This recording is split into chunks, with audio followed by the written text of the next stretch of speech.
12 kantong jenazah korban kebakaran pabrik pakan ternak tiba di RS Polri Kramat Jati.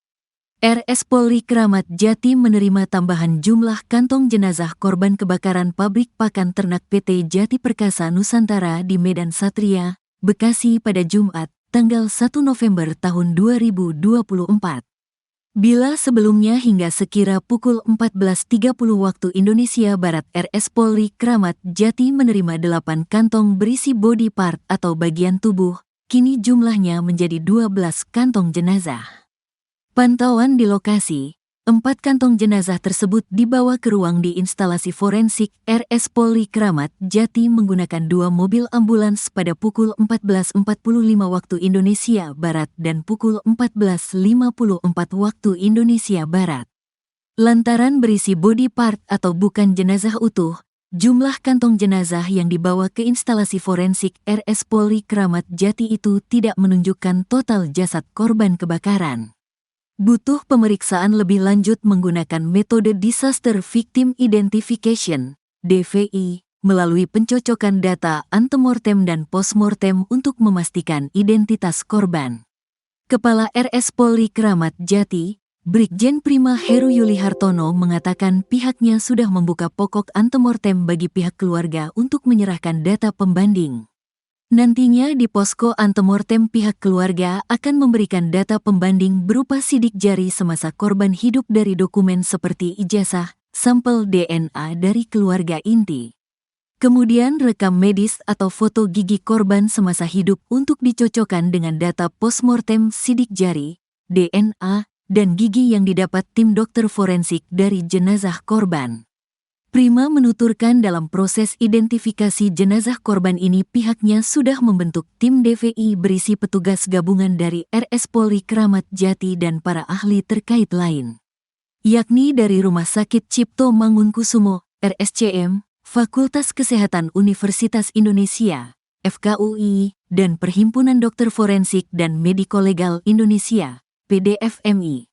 Sebelumnya kebakaran besar melanda pabrik pakan ternak di Jalan Pejuang, Kecamatan Medan Satria, Kota Bekasi terbakar pada Jumat, tanggal 1 November tahun 2024, sekira pukul 5.30 waktu Indonesia Barat.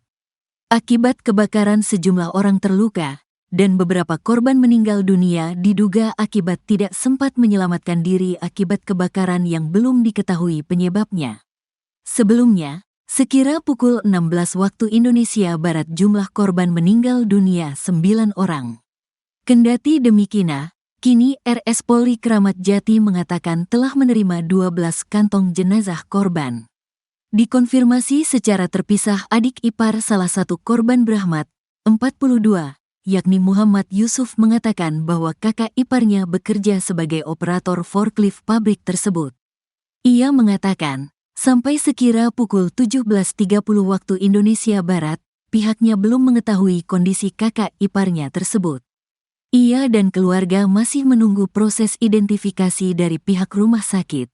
Sampai berita ini ditayangkan pada Jumat, tanggal 1 November tahun 2024, sekira pukul 19 waktu Indonesia Barat, Tribun Network masih terus mengkonfirmasi kepada pihak terkait untuk perkembangan informasi kejadian tersebut. Ini penyebab kebakaran pabrik pakan ternak dan minyak goreng Kota Bekasi. Kebakaran hebat melanda PT Jati Perkasa Nusantara di Jalan Pondok Ungu, Kelurahan Pejuang, Medan Satria, Kota Bekasi, Jumat, tanggal 1 November tahun 2024.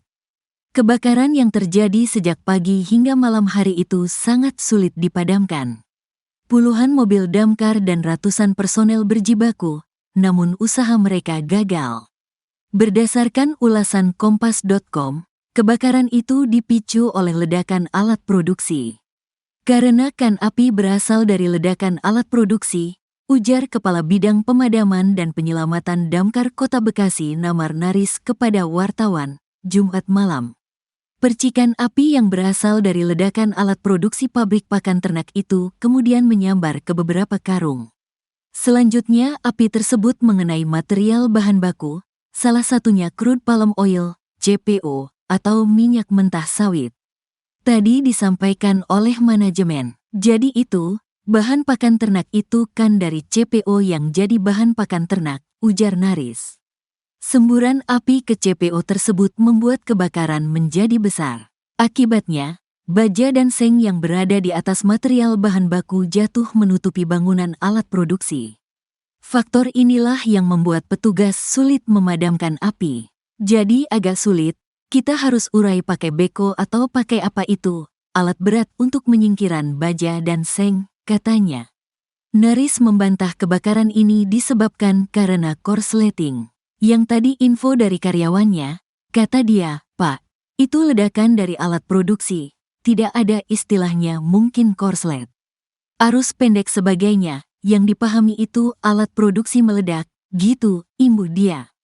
Pabrik yang terbakar sejak Jumat pukul 7 waktu Indonesia Barat tersebut hingga malam api belum sepenuhnya padam, dan kepulan asap hitam masih terlihat membumbung di area sekitar pabrik.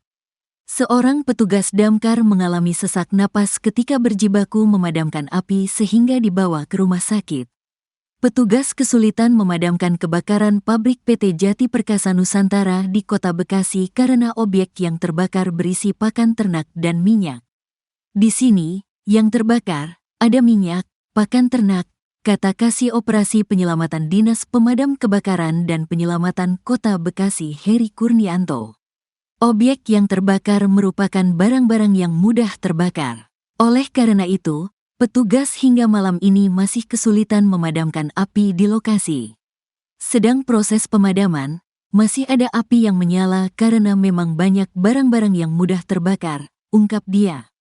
Petugas pemadam kebakaran juga sempat kesulitan mengevakuasi korban. Penyebabnya, kondisi api pada pukul 9 waktu Indonesia Barat masih cukup besar.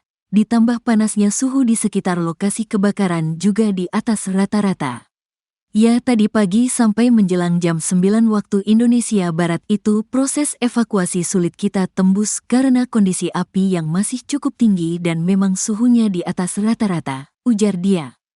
Dengan kondisi suhu tersebut, petugas enggan memaksakan diri mengevakuasi korban.